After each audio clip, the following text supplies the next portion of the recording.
It's all right to be just a little bit crazy. Being creative is being a little bit crazy in just the right vibration. With that in mind, you should understand God's completely insane.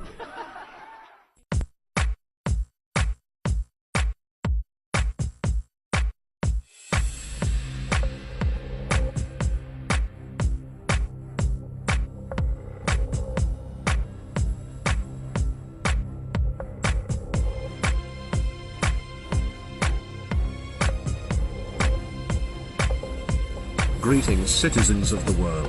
We're going to see massive leaks. Leaks that likely will prove corruption not only in governments, but in large corporations too, and in hope that people use the newfound knowledge for the benefit of humanity as a whole. It has come to the attention of the collective, however, that there might be a way for these leaks to be used to benefit the few instead of the many. Ask yourself this: are there leaks being allowed to take place? What if we're falling into one of the biggest traps ever witnessed by humanity? If the powers that be allow these leaks to take place, the results of the leaks would likely be widespread rage among many citizens.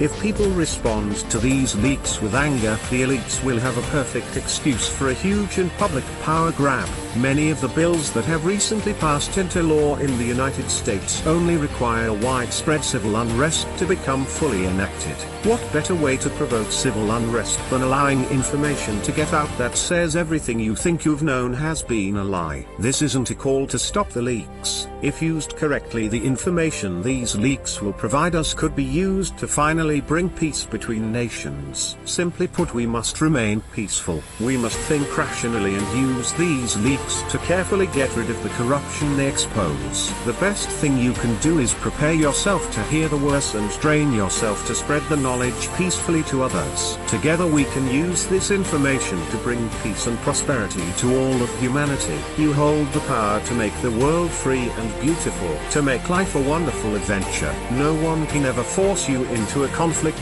Always remember that only through peace can we hope to find peace. If you decide to fight for peace through war, then you don't truly understand what you're fighting for. The only way to secure peace is to first become the example of it. We are anonymous. We are legion. We are united as one, divided by zero. We can forgive.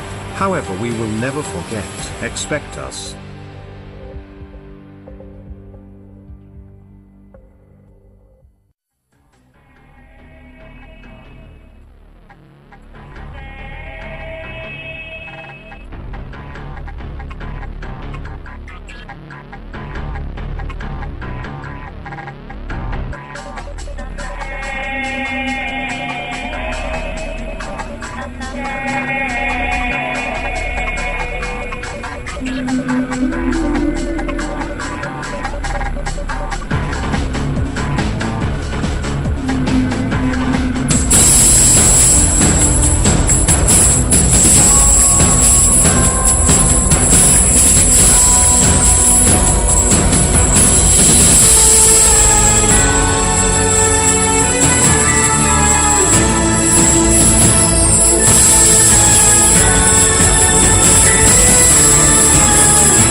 Perfect, thank you.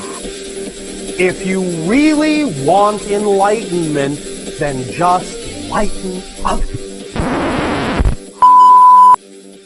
Let us not think in terms of principles and ideals, but be concerned with things as they are. For it is the consideration of what is that awakens intelligence. And the intelligence of the educator is far more important than his knowledge of a new method of education. When one follows a method, even if it has been worked out by a thoughtful and intelligent person, the method becomes very important, and the children and teachers are important only as they fit into it. One measures and classifies the child and teaches, and then proceeds to educate him according to some chart. This process of education may be convenient for the teacher, school boards and administrators, but neither the practice of a system nor the tyranny of opinion and learning can bring about an integrated human being. A man history records as being instrumental in the creation of America's public education system. Horace Mann was an American educator who served as a member of the U.S. House of Representatives, part of the American Congress. Horace Mann was the key reformer of the education system at the time. In 1837, he became the head of the newly created Board of Education in Massachusetts, where he began the work that would eventually earn him the title as the Father of American Public Education. After reading through the educational models of different countries, Mann finally hears about a particularly successful style that had been developed in Prussia, which is now modern-day Germany. The Prussian system had shown to be such a success for the government's purposes that, accompanied by a few other educators, Horace Mann travels to Germany to investigate. Upon their return to the United States, they lobbied heavily to have the Prussian model adopted. All in favor, say aye. Interest in Prussia had also been growing in the northern half of the continent. Around this time, the Canadian Superintendent of Schools, Egerton Ryerson, traveled to Prussia in search of a new model of education.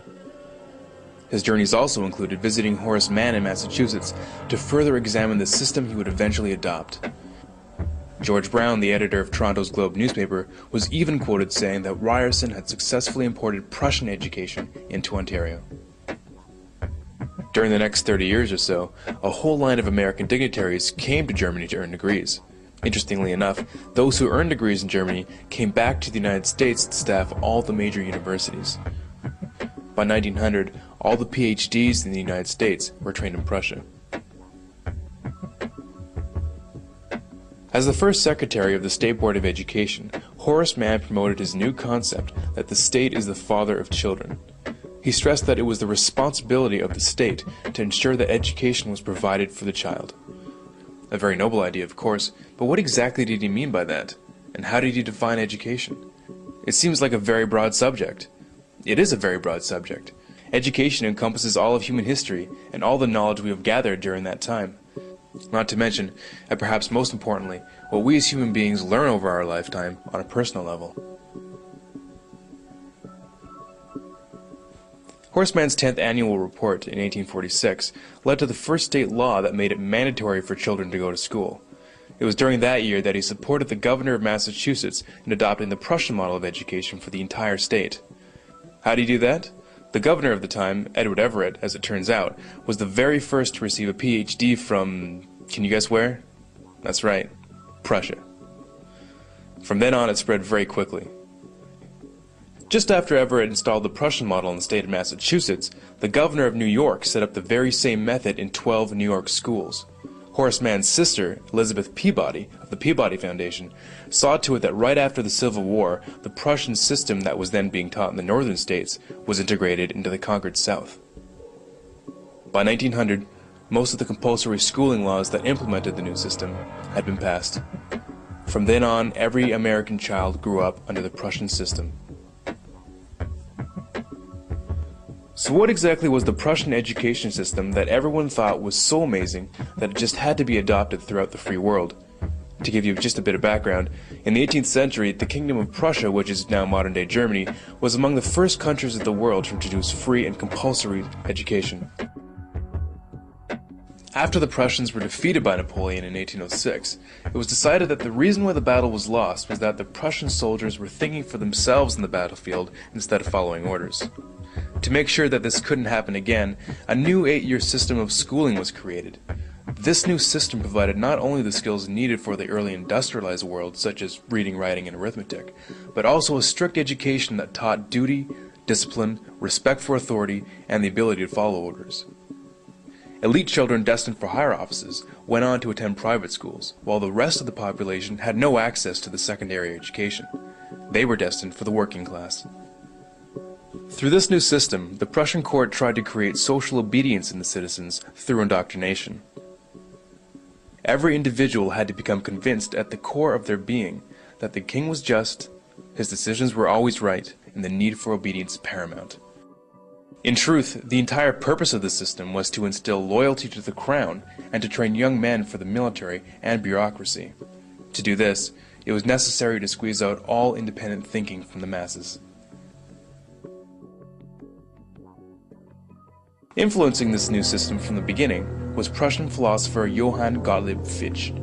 Combining John Locke's view that the children are a blank slate and Rousseau's ideas on how to write on that slate, Prussia established an educational system that was considered scientific in nature. An important part of the Prussian system was that it defined for the child what was to be learned, what was to be thought about, and how long to think about it. In order to have an efficient policy-making class and a subclass beneath it, it was believed that one had to remove the power of most people to make sense out of the available information. In other words, critical thinking had to be done away with. Now, if you're wondering why the average person doesn't know that the North American education system is based directly on the Prussian model, it might just be because its original purpose was not designed for the good of the individual, but for the good of the government.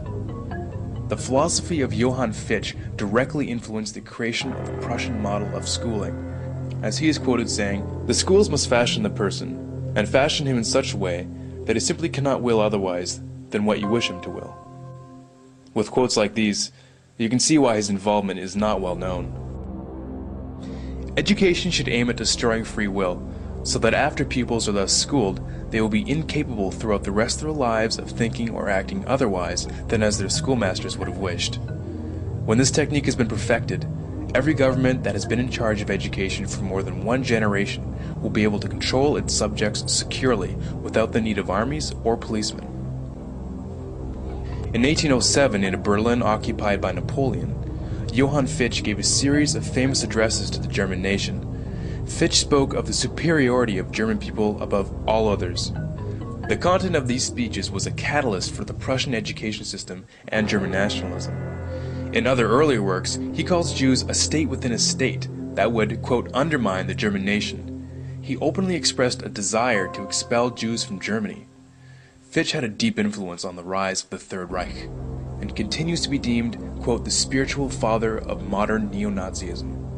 Which begs the question, why would the father of American education make it a law that every child spend their youth in a system created by the father of neo-Nazism? Historians reflect that one of the greatest social factors that allowed a man like Hitler to rise to power was that the German people had been bred from birth to respect authority above all else and accept it without question. Which begs another question. If the entire population of North America is raised in a system adopted from pre-Nazi Germany, what are we setting ourselves up for? All you have to do, all American mass media has to do, is to unplug their bananas from their ears, open up their eyes, and they can see it. There is no mystery. There is nothing to do with espionage. I know that espionage intelligence gathering looks more romantic. It sells more deodorants through the advertising, probably. That's why your Hollywood producers are so crazy about James Bond type of thrillers. But in reality, the main emphasis of the KGB is not in the area of intelligence at all. According to my opinion and opinion of many defectors of my caliber, only about 15% of time, money, and manpower is spent on espionage as such. The other 85% is a slow process which we call either ideological subversion or active measures, активные мероприятия in the language of the KGB, or psychological warfare. What it basically means is to change the perception of reality of every American to such an extent that despite of the abundance of information, no one is able to come to sensible conclusions in the interests of defending themselves, their families, their community, and their country. It's a great brainwashing process which goes very slow, and it's divided in four basic stages. The first one being demoralization. It takes from 15 to 20 years to demoralize a nation. Why that many years? Because this is the minimum number of years which requires to educate one generation of students in the country of your enemy, exposed to the ideology of the enemy. In other words, Marxism-Leninism ideology is being pumped into the soft heads of at least 3 generations of American students without being challenged or counterbalanced by the basic values of Americanism, American patriotism. The demoralization process in the United States is basically completed already. For the last 25 years, actually it's overfulfilled, because demoralization now reaches such areas where previously not even Comrade Andropov and all his experts would even dream of such a tremendous success.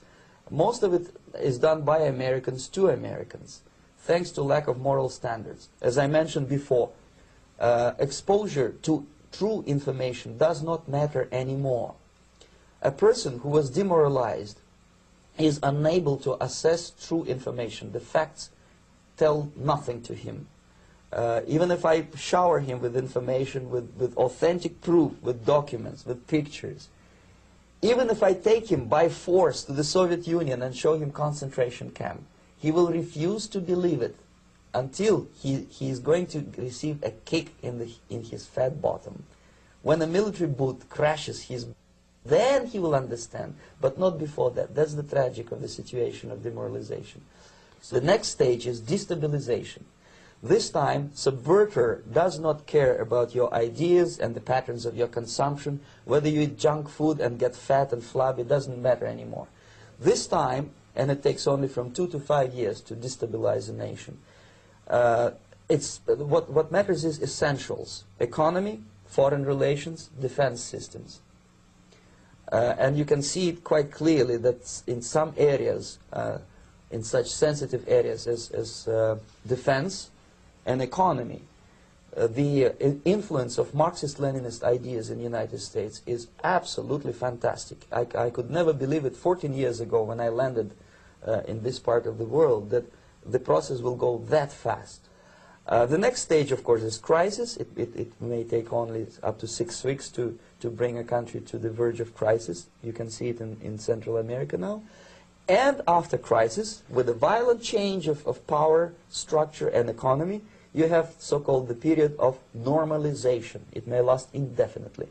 Normalization is a cynical expression borrowed from Soviet propaganda. When the Soviet tanks moved into Czechoslovakia in '68, Comrade Brezhnev said, "Now the situation in brotherly Czechoslovakia is normalized." This is what will happen in the United States if you allow all these schmucks to bring the country to crisis, to promise people all kind of goodies and the paradise on earth, to destabilize your economy, to eliminate the principle of free market competition, and to put a big brother government in Washington, D.C., with benevolent dictators like Walter Mondale, who will promise lots of things, never mind whether the promises are fulfillable or not. Your leftists in the United States, all these professors and all these beautiful civil rights defenders, they are instrumental in the process of the subversion only to destabilize the nation. When their job is completed, they are not needed anymore. They know too much. Some of them, when they get disillusioned, when they see that Marxist-Leninists come to power, obviously they get offended. They think that they will come to power. That will never happen, of course. They will be lined up against the wall and shot. But they may turn into the most bitter enemies of Marxist-Leninists when they come to power. And that's what happened in Nicaragua. You remember most of these former Marxist-Leninists were either put to prison or one of them split, and now he's working against Sandinistas. It happened in Grenada when Maurice Bishop was already a Marxist. He was executed by a new Marxist who was more Marxist than this Marxist. Same happened in Afghanistan when first there was Taraki, he was killed by Amin, then Amin was killed by Babrak Karmal with the help of KGB. Same happened in Bangladesh when Mujibur Rahman, very pro-Soviet leftist, was assassinated by his own Marxist-Leninist military comrades. It's the same pattern everywhere. It's divided in 4 basic stages: demoralization, destabilization, crisis, normalization. They will be lined up against the wall and shot.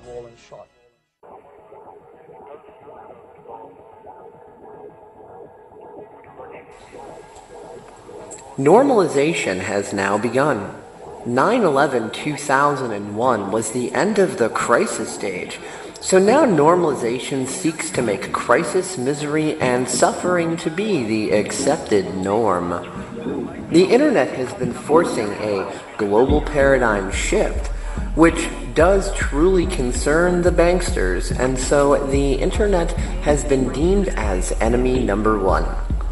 If you look at it from their paradigm, you can see why what the individual does or does not know is irrelevant to them and is of no concern.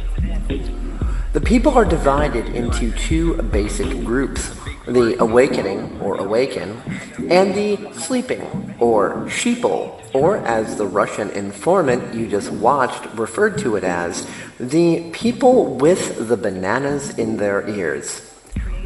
The minority of the first group are harassed and or killed in order to scare the shit out of the majority within the first group to give them incentives to remain silent. This allows for the majority of these people to become paranoid, and this paranoia is highly unnecessary.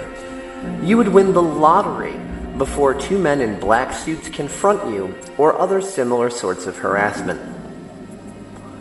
The second group also inadvertently adds pressure to the first group by design. As the Russian informant said, you can put piles of evidence in front of them and shower them with information, and it all seems like nonsense. Only when the message hits home on an individual level through personal experiences, such as legal harassment, police brutality, human services incompetence, etc., does the person truly begin the process of getting it. In the meantime, you have right-wing and leftist cynics all arrogantly professing that their view is the only right view, unknowingly divided and conquered by the puppet masters in the top echelons of society, as the narrow-minded masses view anyone who thinks critically or asks questions as tinfoil hat delusional or conspiracy theorists. Belief in societal buzzwords are a huge assistance to the banksters for keeping people, including the most brilliant of scientists and the most knowledgeable of economic scholars, completely in the dark about everything, even while the data is showered upon them every single day. The beauty of how this scam works is explained prolifically by Bashar in this short clip from his talk entitled Debunking the Debunkers.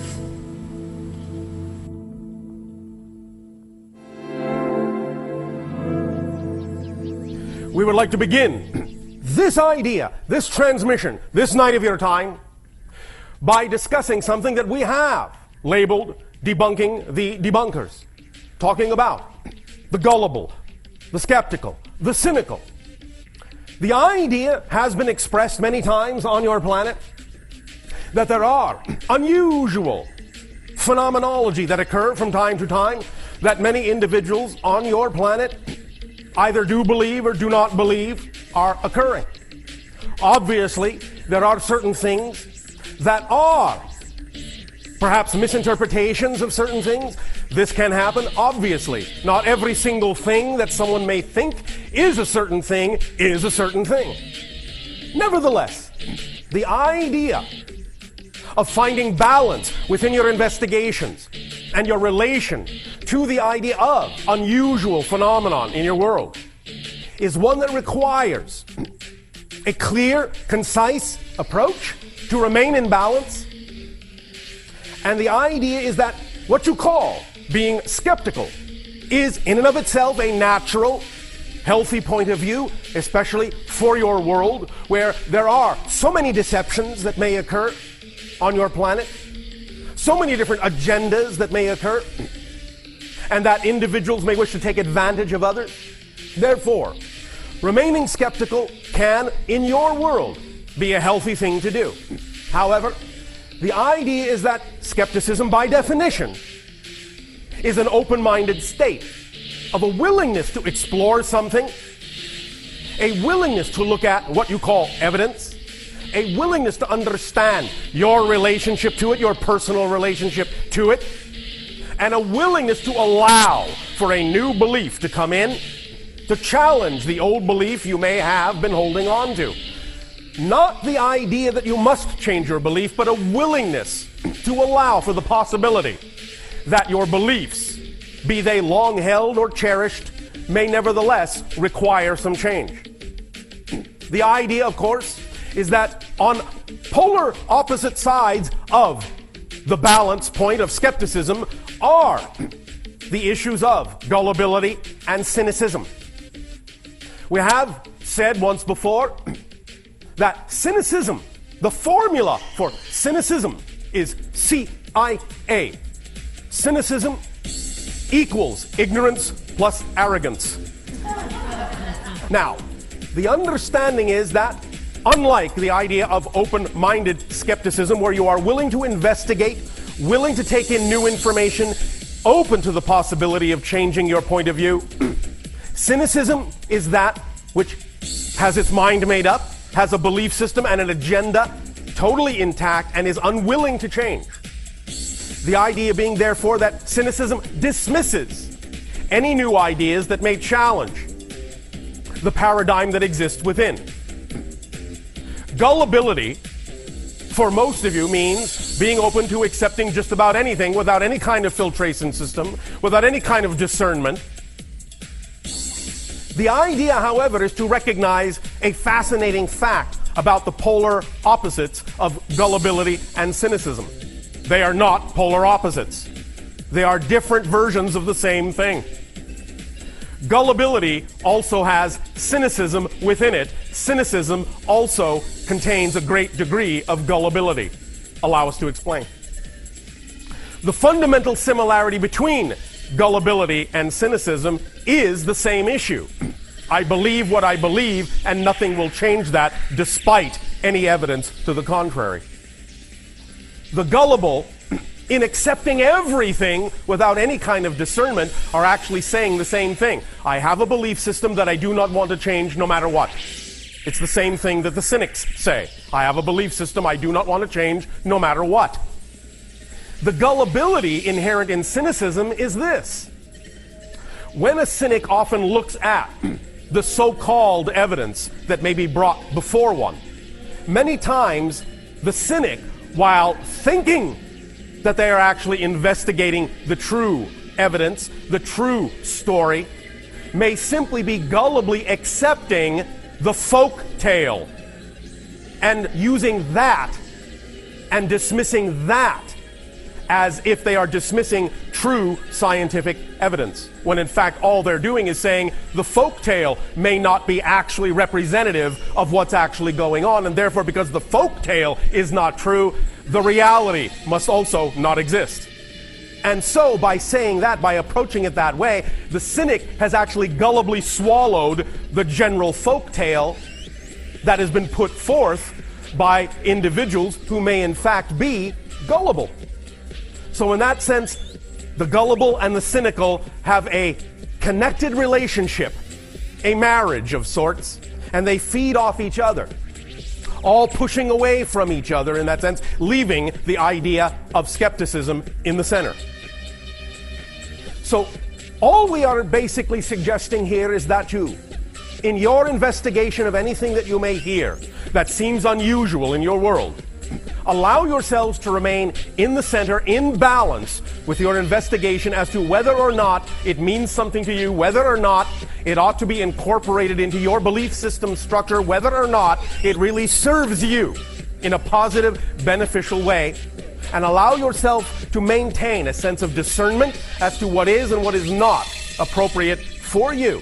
Now, of course, we understand there are many different points of view, many different belief systems, and for each and every individual, whatever belief system they are holding to be true for themselves at any given moment is true for them at that moment, even if it seems contradictory to another. But the only reason we are discussing the issues of gullibility and cynicism in this context is because very often the idea of those who are gullible and accept everything and those who are cynical and accept nothing often attempt to push that point of view on others. So if you are going to have a particular point of view that you believe is contradictory to anyone else's point of view, by all means you are entitled to create that for yourself. But understand, you are not entitled to create that for anyone else. The destruction of the spirit of the people of southern Louisiana and Mississippi may end up being the most tragic loss of all. George Bush doesn't care about black people. It's time for somebody to lead all of America's niggas. And by that I mean the young, the black, the brown, the women, the poor, all of America's niggas. And by that I mean if we can put the nigga vote together, we can bring about great change in this country. If we can put the nigga vote together, we can bring about great change in this country. Into the thick of the fight. Link. I appreciate your listening tonight. I ask for your forgiveness. I ask for your patience. I ask you to uphold the Constitution and the American Bill of Rights. There are difficult days ahead, and the way forward may sometimes appear chaotic. I will not relent. I will not yield the contest of will. No one can question the skill. The actions of our enemies over the last few weeks have been brutal, calculating, and instructive. One of his campaign people alleged that the president was like a puppet. I agree with him. I do.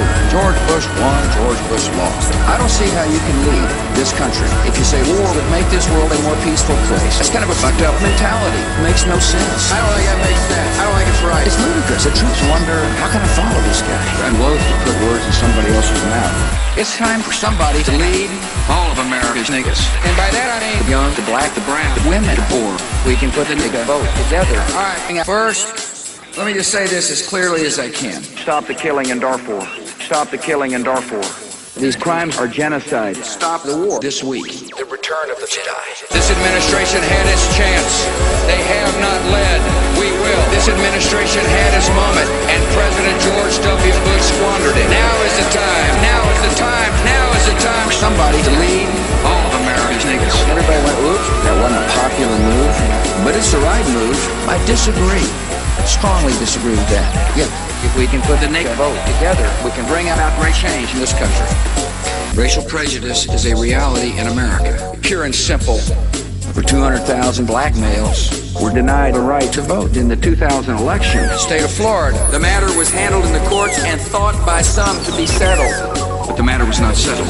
We have a duty to defeat this enemy. The best way to protect is to stay on the offense. That is the best way. If we send mixed signals, if you send mixed messages, if you say, we have a duty, you better mean it. Get out the word. So chaos. In a few cities, war has just begun. This vile display shows a contempt for all the bounds of civilized behavior. It reveals a fanaticism that was not caused by any action of ours and would not be appeased by any concession.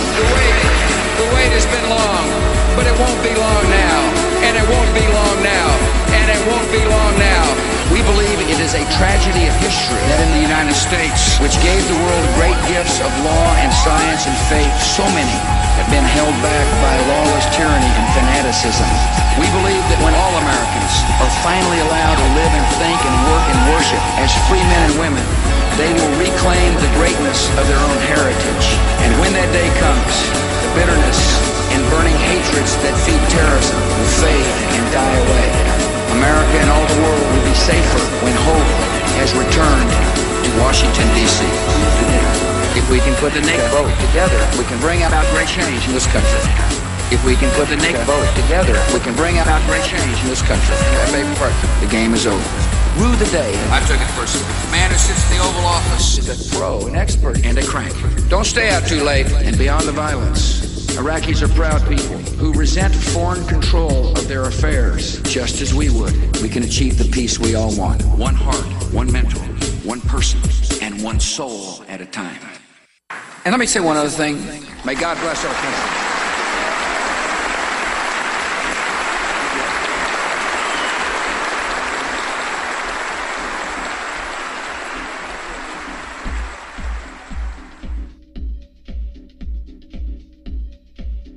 Given what most Americans believe, the next statement may be more shocking than any previous.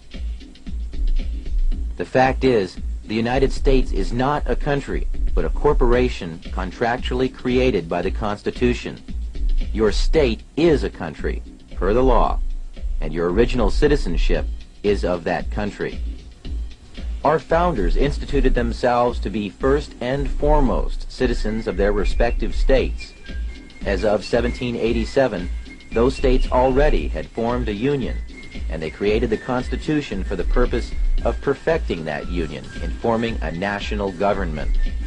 They did not intend that the new nation have any jurisdiction or powers over the states or their citizens that were not specifically enumerated in the Constitution. They stated this point quite clearly in Article 1, Section 8, Clause 17 of the Constitution. They granted the United States exclusive legislation in all cases whatsoever over such district not exceeding 10 miles square as may become the seat of the government of the United States, our District of Columbia, and to exercise authority over all places purchased by the consent of the states. And that is all. The framers further secured the rights of the people with the 9th and 10th Amendments in the Bill of Rights. In the 9th, they established that the enumeration in the Constitution of certain rights shall not be construed to deny or disparage others retained by the people. And in the 10th, they made clear that the powers not delegated to the United States by the Constitution, nor prohibited by it to the states, are reserved to the states respectively, or to the people. The only way the federal government can have any jurisdiction beyond these constitutional clauses is by written permission or contract. Which leads us to another piece of the puzzle, the 14th Amendment to the Constitution, ratified in 1868 following the Civil War. As barbaric as it may sound today, the black slaves, prior to the conclusion of the Civil War, were legally considered to be property, with none of the rights or privileges of free-born people, only duties. The money interests took advantage of America's desire to free the slaves, and found a way to use the swiftly adopted post-war constitutional amendments to enslave all of the people. The deceit is in the wording of both the 13th and 14th Amendments. You will note that the 13th Amendment provides that neither slavery nor involuntary servitude shall exist within the United States. But why the emphasis on involuntary servitude? Isn't it the same thing as slavery? Sure it is. But they had to mention the concept of involuntary servitude because they wished to retain another type of slavery, voluntary servitude. Voluntary servitude is an ancient and established concept. It was the way serfs became subjects to their lords during feudal times in England and other European countries.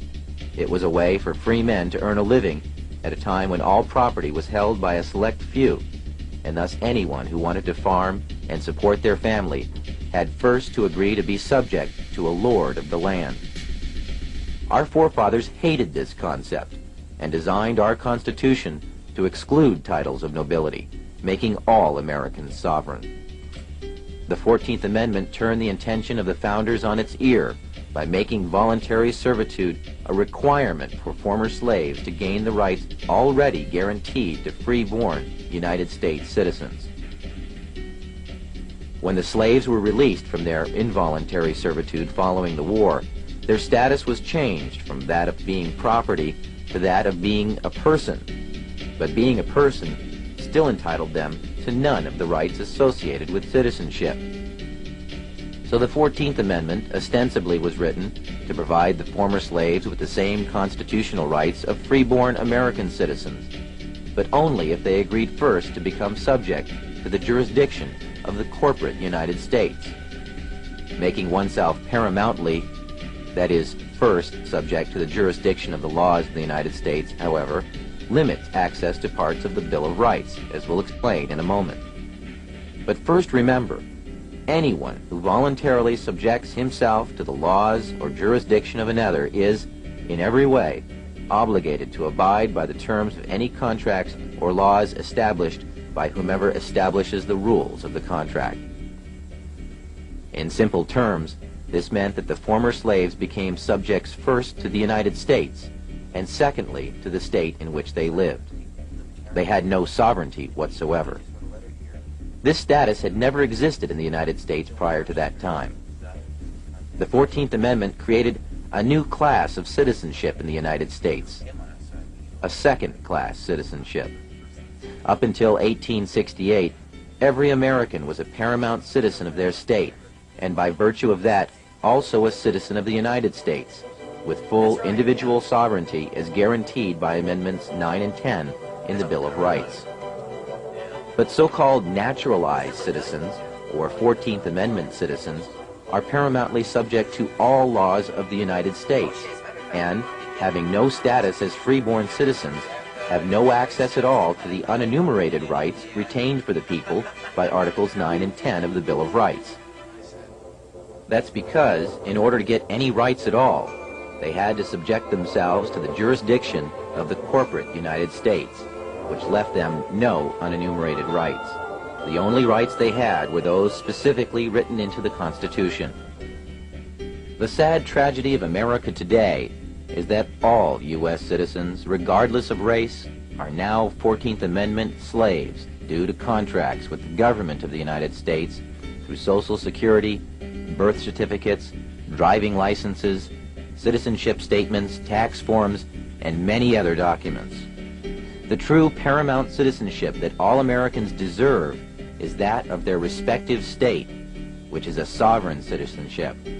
Such status would exempt them from federal and state income taxes, as well as property and inheritance taxes. This sovereign citizenship was the status held by our forefathers. Now, if you're still thinking that the U.S. government needs to have a central bank and collect income tax or it will collapse, think again. Over 2/3 of the federal government's income is derived from sources other than income tax. There is even evidence suggesting that none of your income tax is used by the government. Fees, excise taxes, tariffs, sales taxes, and other forms of income have easily supported the U.S. budget in the past and could easily support it now. We have done without a national bank for large stretches of our history, and the U.S. Treasury is perfectly capable of printing and managing a money supply.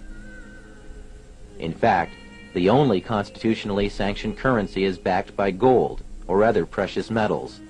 This is a far more stable form of currency and is the type of money the Treasury was designed to handle. The government was doing so well collecting money under these original laws that it had amassed a huge surplus by the time this cartoon was penned 100 years later in 1887, when there still was no income tax collected at all. Up to this point, we have shown you how the money interests have 1. Established the Federal Reserve System, and 2. Exploited a second class of citizenship created by the 14th Amendment for other purposes. And we have mentioned a few names involved in the creation of the Fed. But there are other organizations working for our economic enslavement as well, along with other extremely rich and powerful international bankers. Those who support the Fed have created a global movement to centralize economic power in various puppet organizations that preach peace and stability through some variation of socialism, but act aggressively to draw nations into a web of foreign debt and servitude to their agenda. The United Nations, the World Monetary Fund, and the Council on Foreign Relations are all committed to an agenda of world domination through manipulation of economic power. The Council on Foreign Relations openly admits to being a private club, yet it is the primary recruiting post in both international banking and the federal government of the United States. Richard Nixon, Nelson Rockefeller, John Foster Dulles, Dean Rusk, Alger Hiss, Robert S. McNamara, and every president since FDR, with the exception of John Kennedy, have been members of this exclusive club where super financiers and your elected representatives can mix freely and plan the next step in the consolidation of power. Well, Congress is in a deadlock over tax and spending cuts. We learned the Fed secretly gave Wall Street banks over $7.7 trillion. Where did the Fed get that $7.7 trillion? They created most of it from nothing. Well, our government's a massive debt. The Fed picked winners and losers and secretly helped big banks tally record profits. Remember the great debate we had here over $700 billion in TARP funds? There was no debate over the $7.7 trillion the Fed gave the banks. Did Congress have a clue? There's another game going on way over our heads, and our constituents are struggling. Well, the banks, with the help of the Fed, have captured control of our government. Now the rating services are threatening us. If we don't come up with a deal, they'll downgrade U.S. debt. Could the threat to our national sovereignty be any clearer? It's time for Congress to listen to the wisdom of the founders, reclaim its constitutional primacy over monetary policy. There is a way. It's called the Need Act. The Fed takes our freedom and gives it to the banks. Let's take our freedom back from the Fed. It is morning here, so there's no news to speak of yet. But there will be. It's clear as crystal that the root of all evil is exactly that, and those in whom it is blooming are the enemy of humanity. The bankers are the problem. The bankers manufacture recessions and depressions to exert a greater control over social and political structures. The bankers create and finance the wars on both sides of the conflicts. The bankers orchestrate famine, poverty, and want. The bankers control the policies that control the media and the education system that is operated to maintain ignorance in the public so that they can be shorn like sheep. The bankers launder the drug money and keep drugs illegal. The bankers are the problem. The international banker is the scum of the earth, and they have to be brought to account. What will accomplish this? There are several possibilities. One of them is a real run on Wall Street, where the public goes into their offices and dispenses frontier justice on their person. The other is some kind of cosmic intrusion of forces that I won't begin to speculate on. And the other is some kind of financial miracle in which they actually wind up broke. But I don't know how something like that would work. The most likely is a combination of the first two, where the second channels through the first. Once the cost of food, lodging, and fuel hits a certain point, the public will be universally galvanized by the force that builds up from the pressure of their asses against the wall. We can be there in a few days. Once the system begins to collapse, it will have its own speed of free fall, and things will move at a spectacular rate of change. It will be like the way weather can suddenly transform in the South Seas. At the point when this begins to occur, the probability of global conflict will accelerate to maximum thrust. This is the primary truth about imperial currency activity. When the money goes south, violent attention goes east. Yes, maybe it will all just limp along on crutches while plastered with band-aids, but that goes contrary to the mathematics. You can spread the numbers only so thinly, or you can only press them together so much, and you're going to get holes appearing in the net all over the place, or you're going to get implosion. Do I have any idea what I'm talking about? It is possible that I do not. There's an area where allegorical poetry gains a mystical influx of metaphysical certainty that is no different from the theoretical physics, where theory is just another word for things we don't want to accept as inevitable.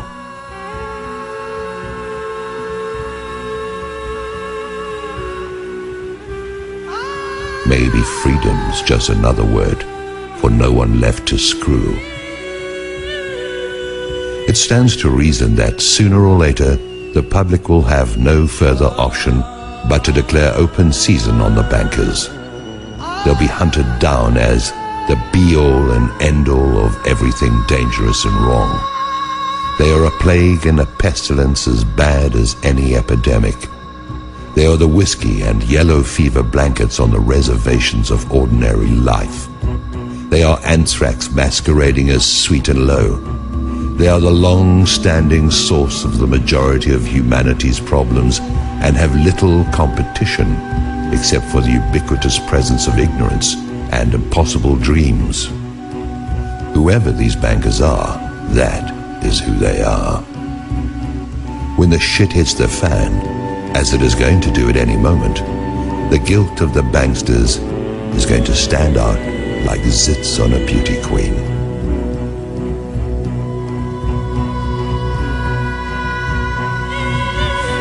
the transformation in the mind of the public is going to be immediate. People watch the news, and although it is nothing more than garbage and lies, the players have all been seen there. They've been seen in Congress, and they've been seen wherever the lies created to defend them have been publicized. They are a known quantity. There is no argument of any kind that can be used to generate sympathy for the bankers, who are either behind or finance every outrage against the public that is in existence. Now, their day is at hand, and they show no signs of having any kind of clue.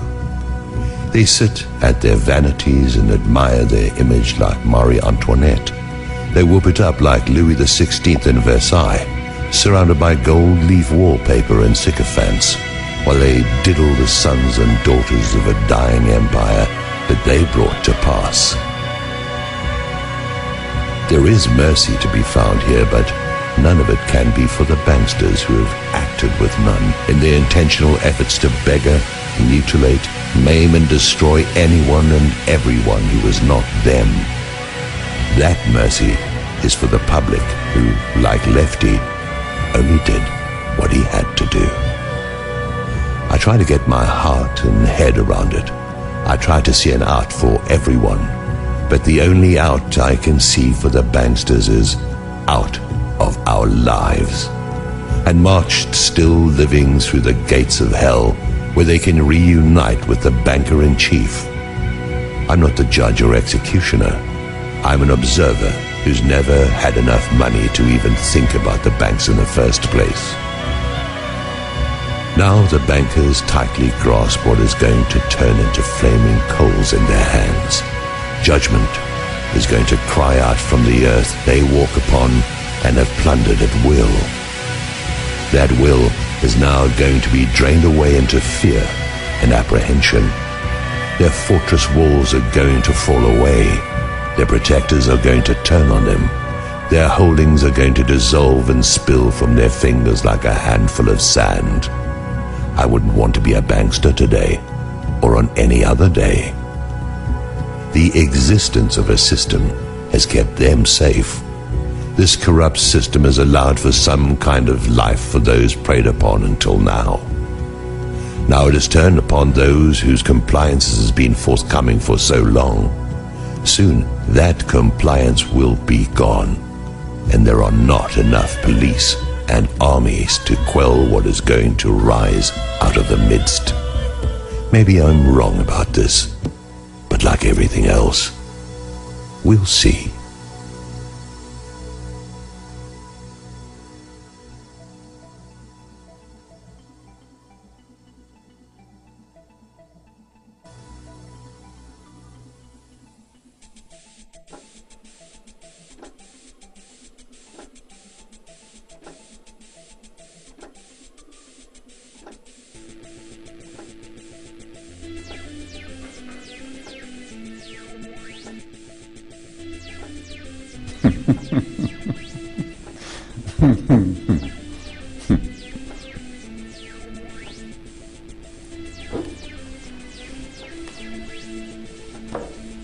Hello. My name is Montague William III, and what I will tell you may well sound absurd, but the less who believe it, the better for me. For you see, I'm in banking and a big industry. For many a year we have controlled your lives, while you all just struggle and suffer in strife. We created the things that you don't really need, your sports cars and fashions and plasma TVs. I remember it clearly how all this begun. Family secrets from father to son, inherited knowledge that gives me the edge, while you people lie sleeping at night in your bed. We control the money that controls your lives, whilst you worship false idols and wouldn't think twice about selling your souls for a place in the sun. These things that won't matter when your time is done. But as long as they're there to control the masses, I just sit back and consider my assets, safe in the knowledge that I have it all, while you common people are losing your jobs. You see, I just hold you in utter contempt. But the smile on my face, well, it makes me exempt. For I have the weapon of global TV, which gives us connection and invites empathy. You would really believe that we look out for you, while we bankers and brokers are only a few. But if you saw that, you'd take back the power. Hence, daily terrors to make you all cower. The panics, the crashes, the wars, and the illness that keep you from finding your spiritual wholeness. We rig the game, and we buy out both sides to keep you enslaved in your pitiful lives. So, go out and work as your body clock fades. And when it's all over, a few years from the grave, you'll look back on all this, and just then you'll see that your life was nothing, a mere fantasy. There are very few things that we don't now control. To have lawyers and police force was always a goal, doing our bidding while you march on the street. But they never realize that they're only just sheep. For real power resides in the hands of a few. You voted for parties. What more could you do? But what you don't know is they're one and the same. Old Gordon has passed good old David the reins, and you'll follow the leader who was put there by you. But your blood, it runs red, while our blood runs blue. But you simply don't see it's all part of the game. Another distraction, like money and fame. Get ready for wars in the name of the free, vaccinations for illness that will never be, the assault on your children's impressionable minds, and a microchipped world. You'll put up no fight. Information suppression will keep you in tone.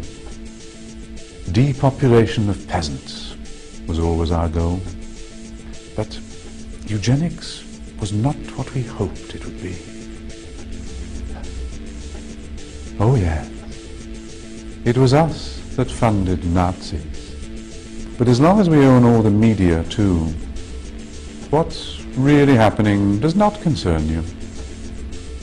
So just go on watching your plasma TV, and the world will be run by the ones you can't see.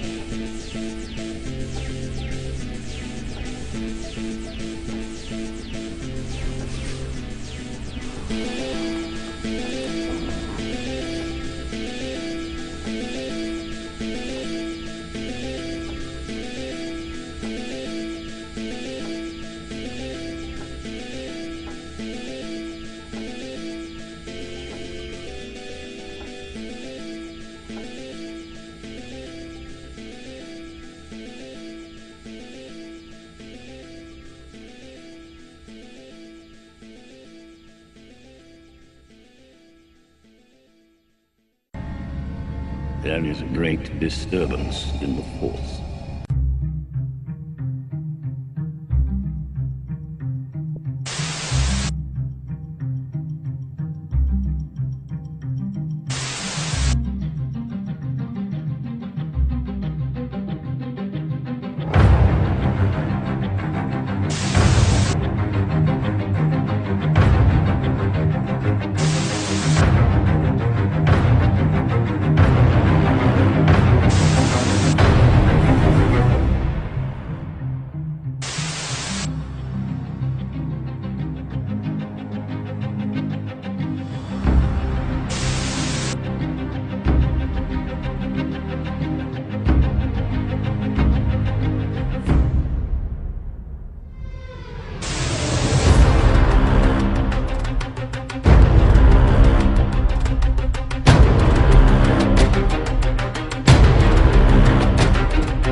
It's your boy Chris.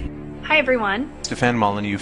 Hi everyone. My name is Derek. My name is John. Jamison Brady. It's Nate. Lucas. It's John Dennis. I'm Ricky. Willie Will. My name is Trace Danette. Hey, I'm Max. Hey. My name is Patrick Philpott. Hans Luslimker. Alexandra.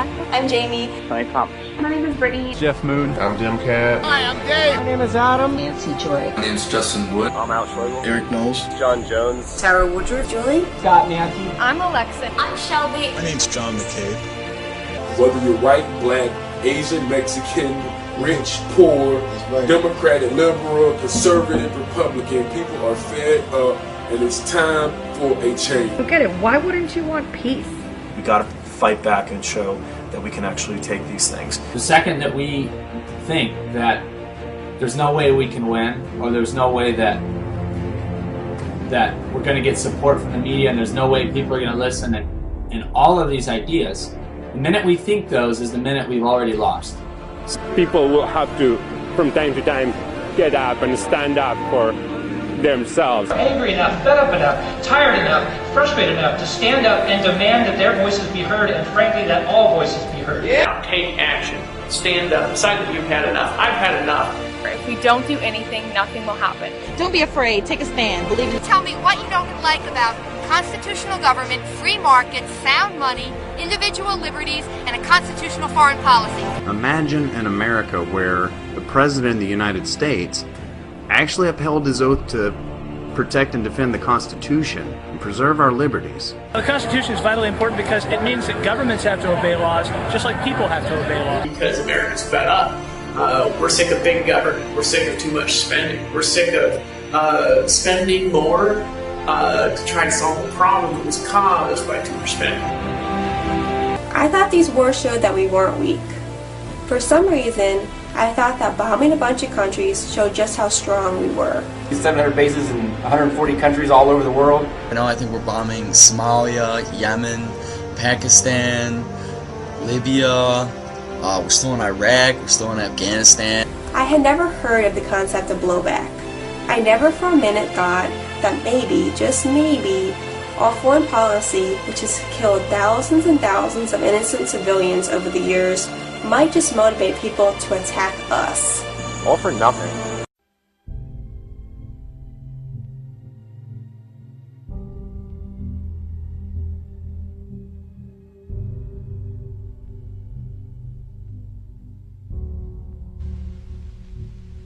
I'm sorry, but I don't want to be an emperor. That's not my business. I don't want to rule or conquer anyone. I should like to help everyone if possible. Jew, Gentile, black man, white. We all want to help one another. Human beings are like that. We want to live by each other's happiness, not by each other's misery. We don't want to hate and despise one another. In this world there's room for everyone, and the good earth is rich and can provide for everyone. The way of life can be free and beautiful, but we have lost the way. Greed has poisoned men's souls, has barricaded the world with hate, has goose-stepped us into misery and bloodshed. We have developed speed, but we have shut ourselves in. Machinery that gives abundance has left us in want. Our knowledge has made us cynical, our cleverness hard and unkind. We think too much and feel too little. More than machinery, we need humanity. More than cleverness, we need kindness and gentleness. Without these qualities, life will be violent, and all will be lost. The aeroplane and the radio have brought us closer together. The very nature of these inventions cries out for the goodness in men, cries out for universal brotherhood, for the unity of us all. Even now, my voice is reaching millions throughout the world, millions of despairing men, women, and little children, victims of a system that makes men torture and imprison innocent people. To those who can hear me, I say, do not despair. The misery that is now upon us is but the passing of greed, the bitterness of men who fear the way of human progress.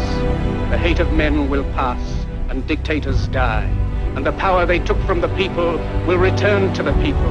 And so long as men die, liberty will never perish.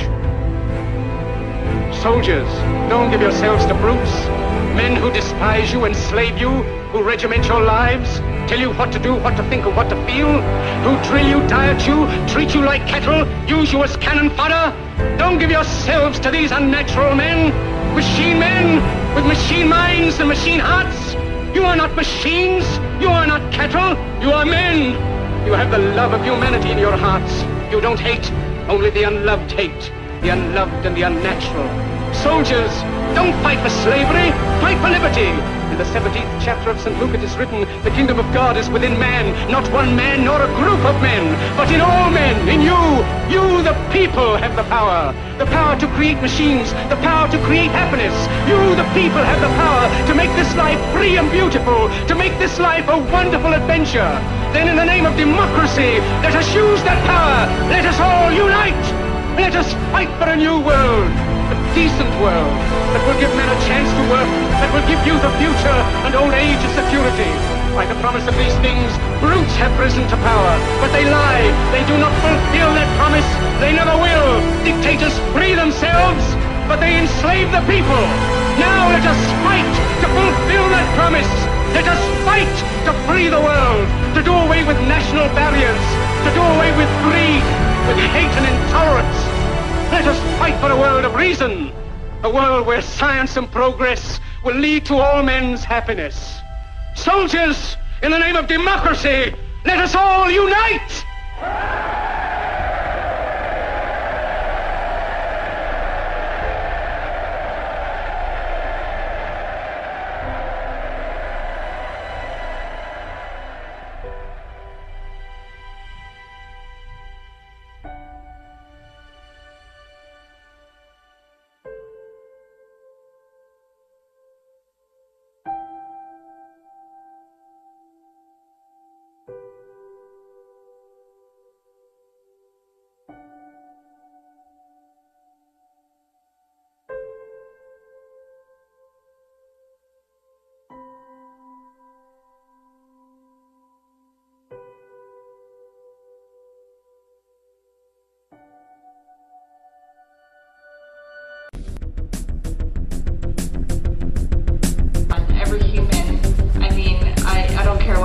I'm sure everyone's felt this at one point or another, where appearance meant a lot, and people worry so much about how they look and how they appear to others, and it's getting to a point where it's obsession, and it doesn't need to be like that. Obviously, ego is important. Obviously, without ego, I wouldn't be able to even sit here right now and discuss this with you. So, of course, the outer ways of expressing ourselves is very important, but it's when it gets to a point where it controls you, where you become that ego and you forget your divine essence, your soul. I kind of like to explain it as the ego being your car and the soul being the driver of that car. You obviously need that car to experience life and explore the roads of life. But you don't have to obsess over the color of that car or how it looks, if it's better looking than the other ones on the street. I mean, it gets to a point where, why? Why do we worry about the colors and the outer appearance? I mean, we need to worry about the health of that car and maintain like its engine and everything else in order for us to experience life and in order to drive and be safe and healthy. But you don't need to worry about the appearance of it so much. You don't need to become that car. You don't need to become this body or this shell. You are the driver of that car. Don't forget that. Don't forget who you are. And realize this body that you're in is a way for you to experience life. Yes, it's good to express yourself. Yes, it's good to have a different look, different hair. Make sure you feel comfortable in that body because it's your way of getting around and it's a way of expressing your inner being. But at the same time, don't let it become you. Don't worry so much about what other people think of your appearance and if you look better than someone else or vice versa. Because in the end, we're all the same. We're all divine beings. We're all souls. I mean, we're not the cars. don't forget that. I could easily be sitting here right now and letting many negative things get to me, and I could let them, take power and take control, but thought is very powerful. Energy is very powerful, and so is thought. Thought is energy. All in all, thought creates reality. So all those things that are making you feel bad, all those people in your life that are taking you down, let it go. Because all in all, what is it doing? What is it doing? Honestly. You don't need those people in your life. If they're making you feel bad, what is the point of having them there? You don't need that.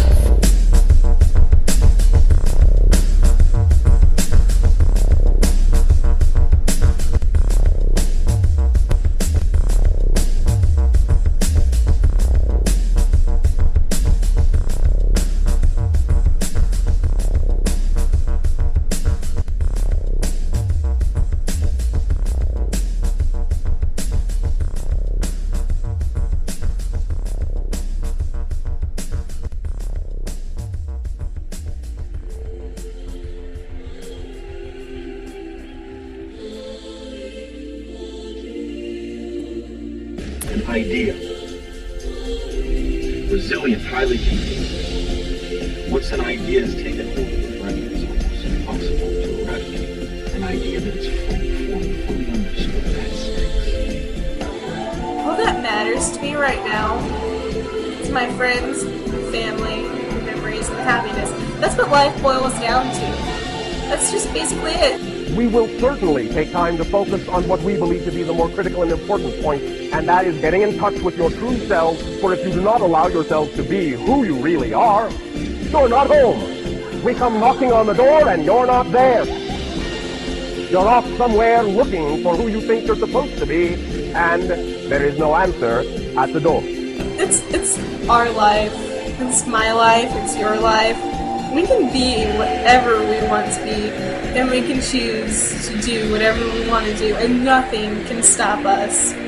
We have the power to do whatever we want, and don't let anything discourage you. I don't care how poor you are. I don't care how rich you are. I don't care where you think you are in life. If you're not happy, it just means that you haven't found where you belong yet.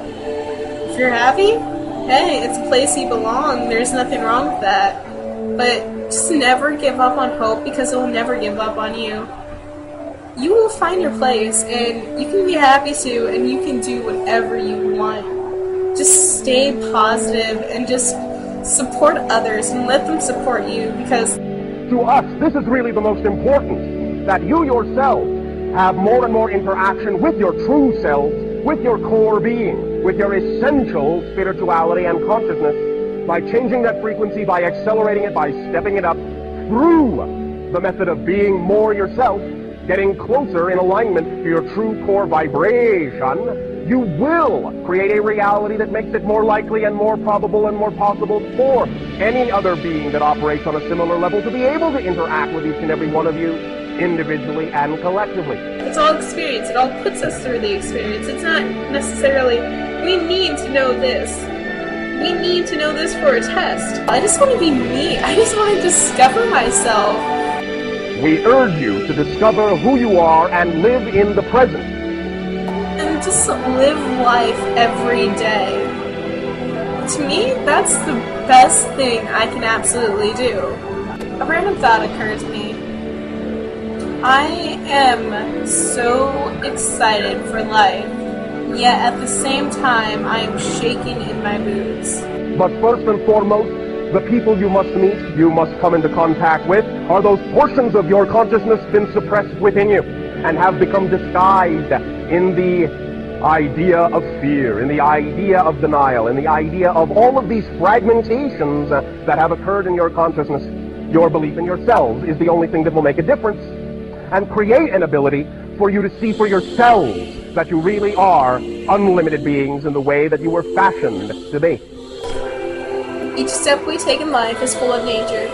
You can't keep living in fear forever, or else you won't ever live. You would always wonder, what if? What if? I'd rather do something wrong and learn from my mistake than wonder, what if I took that chance?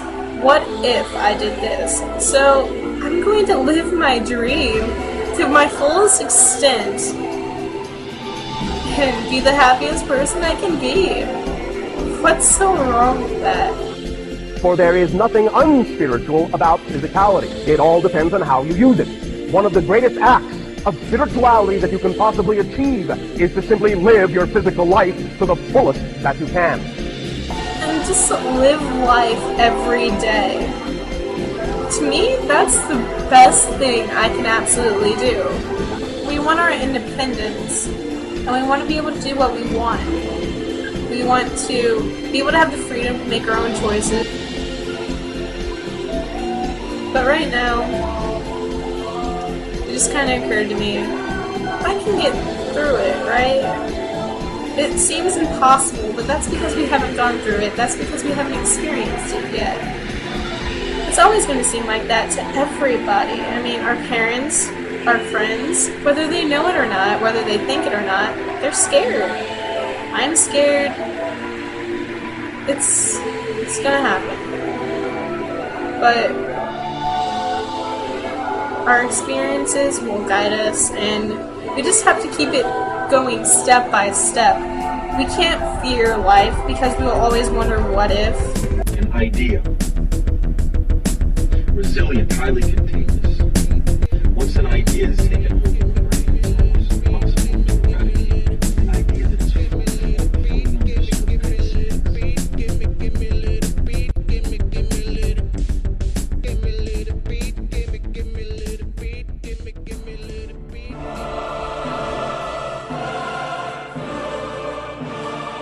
2 days away from making sure we're moving forward on education. 2 days away from making sure that we've got fairness in our economic system.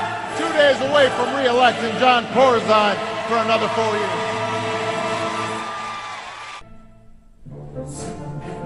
When Barack Obama and I were literally sitting at a desk in a high-rise in Chicago, beginning to plan how we would try to get this economy out of a ditch, literally, the first guy I called was John Corzine. John suggested and laid out, and we talked a long time about what the elements of the recovery package nationally should be. We were on the phone calling John Corzine. Literally. I literally picked up the phone and called John Corzine and said, John, what do you think we should do? The Wall Street firm MF Global was headed by former New Jersey Governor John Corzine until filing for bankruptcy last month. And a little more than an hour ago, a court-appointed trustee testified that more than $1.2 billion in customer funds may be missing. That is double the previous estimates. The head of the bankrupt securities firm MF Global, John Corzine, has resigned, turning down a $12 million golden parachute, he says. Corzine, the former governor of New Jersey and former CEO of Goldman Sachs, has been under fire for weeks now. His firm filed for bankruptcy on Monday. I simply do not know where the money is. Congressman, I don't recall. I don't recall. $1.2 billion of customers' money. You know nothing about it.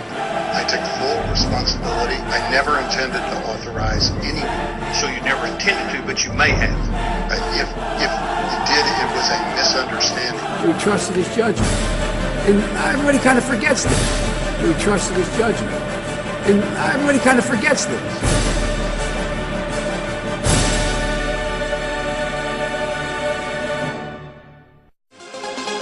Help you, young man. I got a $100 check from my grandma, and my dad said I need to put it in the bank so it can grow over the years. Well, that's fantastic. A really smart decision, young man. We can put that check in a money market mutual fund. Then we'll reinvest the earnings into foreign currency accounts with compounding interest, and it's gone. What? It's gone. It's all gone. And it's John Solomon.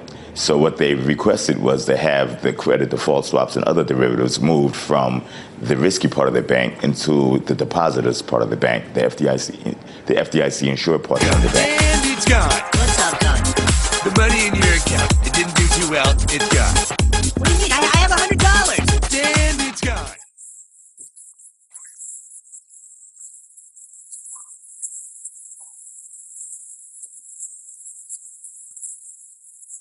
So what you have essentially is the taxpayer unwittingly backstopping all the CDS that was written against the European banks. Of course, they're not aware of it, so next time you go and put a check into your savings account, realize that you are probably funding a risky CDS bet against the insolvent European banks. Hey, I'm trying to teach my son the importance of savings. You already lost his money? God.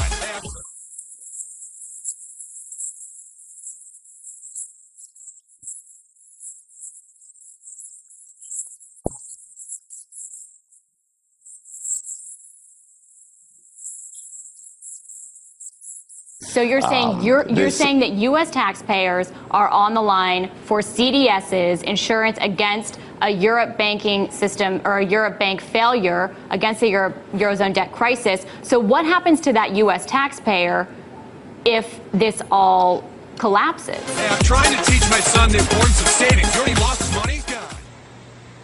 The chairman of the Federal Reserve is unwilling to answer a very simple question. Why do you continually debase the currency? That's what's at stake in this election, and no other candidate has the courage, the knowledge, and the understanding of what's going on but Ron Paul. What is interesting, the Bank of America, Lynch Countrywide, transferred, I think, over $50 trillion of notional derivatives into their deposit holding bank institution.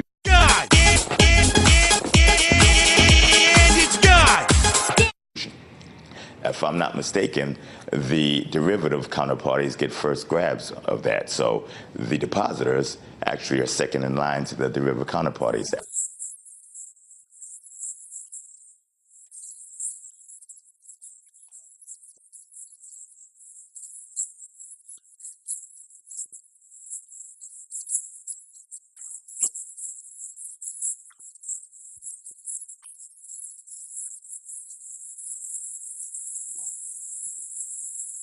Parties, as I understand it.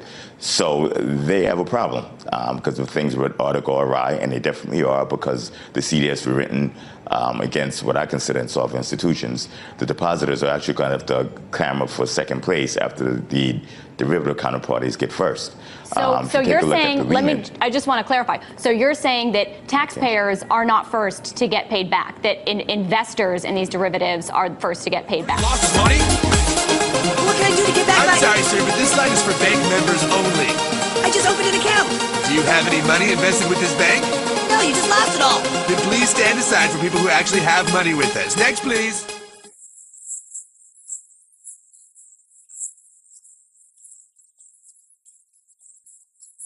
So you're saying that taxpayers are not first to get paid back, that investors in these derivatives are first to get paid back.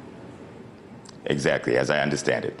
Now, the FDI, I would think that regulators should be saying, hell no, basically, absolutely not. But now all the regulators are saying it. Actually, from my understanding, Dr. Bernanke at the Federal Reserve is in favor of this to take pressure off of the bank holding company, while the FDIC, which is the entity that's actually going to have to pay to ensure the depositors, is against it.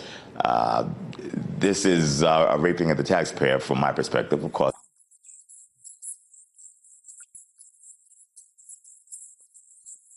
Stand aside for people who actually have money with us. Next, please. Hey! Hello, Mrs. Sparnickel. How are you today? Making a deposit, are we? Great. We can just put that into your retirement account and make it go to work for you, and it's gone. What? It's gone. It's gone. Very few taxpayers, when they opened up their checking or savings account or put money in a CD, anticipated that they'd be backstopping derivative transactions in the form of credit default swaps against European banks who leveraged up against Greek bonds despite the fact that particular country has defaulted. Hey, I'm trying to teach my son the importance of savings. You already lost his money. Oh, Mr. Marsh, don't worry. We can just transfer money from your account into a money market mutual fund. Then we'll reinvest the earnings into foreign currency accounts with compounding interest into a portfolio with your son. And it's gone! This line is for people who have money with the bank only. Please step aside. Despite the fact that particular country has defaulted several times in the past. I bet most U.S. taxpayers do not realize they are second in line once again to investors.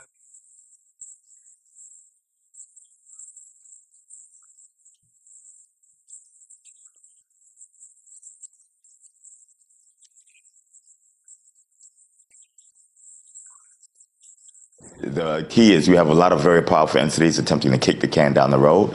So it all depends how good their soccer shot is.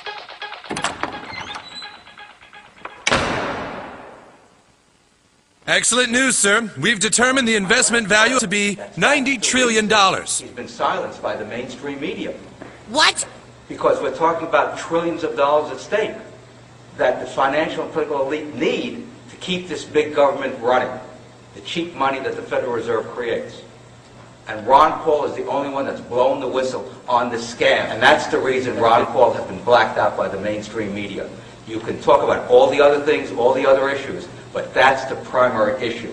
Because if you don't have control of the money by the government, prices will come down and we will have a much better economy, we'll have sustainable growth, we won't have the Federal Reserve manipulating interest rates and causing these bubbles that end in terrible busts for people who don't know what they're signing with the subprime loans.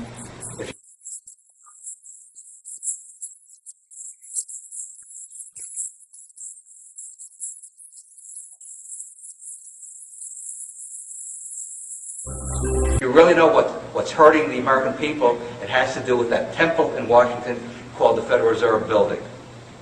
Stand now more than ever. You need to understand the importance of saving money. Money. Do I really have to do this, Dad?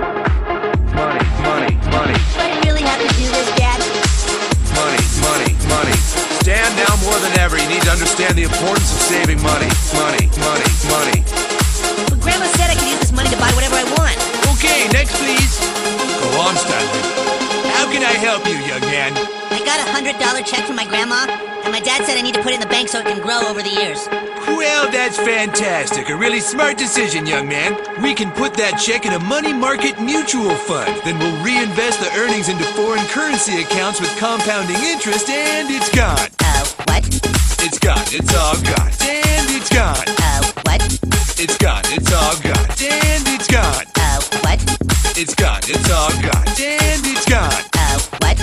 It's gone. It's all gone. And it's gone. What's all gone? The money in your account. It didn't do too well. It's gone. What do you mean? I have $100. And it's gone. What's all gone? The money in your account. It didn't do too well. It didn't do too well. It didn't do too well. It's gone.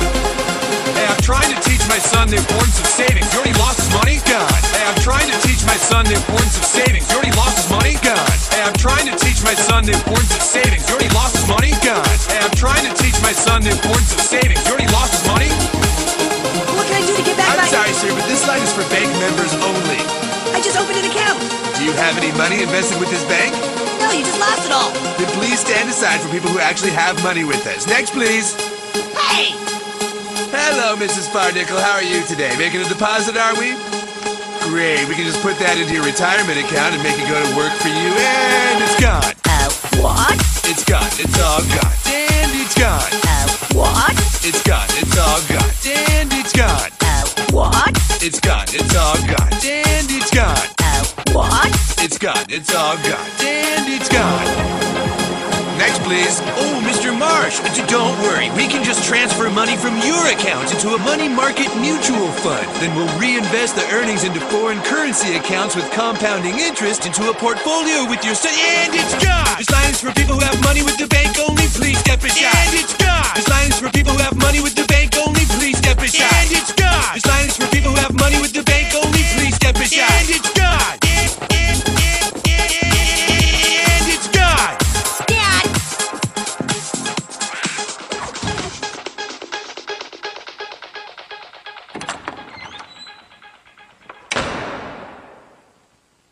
Excellent news, sir. We've determined the investment value to be $90 trillion. What?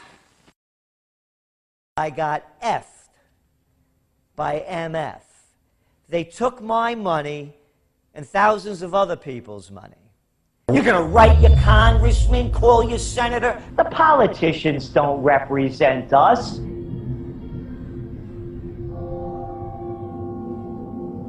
And it's gone. What? It's gone. It's all gone. And it's gone. What? It's gone. It's all gone. And it's gone. What? It's gone. It's all gone. And it's gone. What? It's gone. It's all gone. And it's gone. What's all gone? The money in your account. It didn't do too well. It's gone. What do you mean? I have $100. And it's gone. What's all gone? The money in your account. It didn't do too well. It didn't do too well. It didn't do too well. It's gone. Hey, I'm trying to teach my son the importance of saving.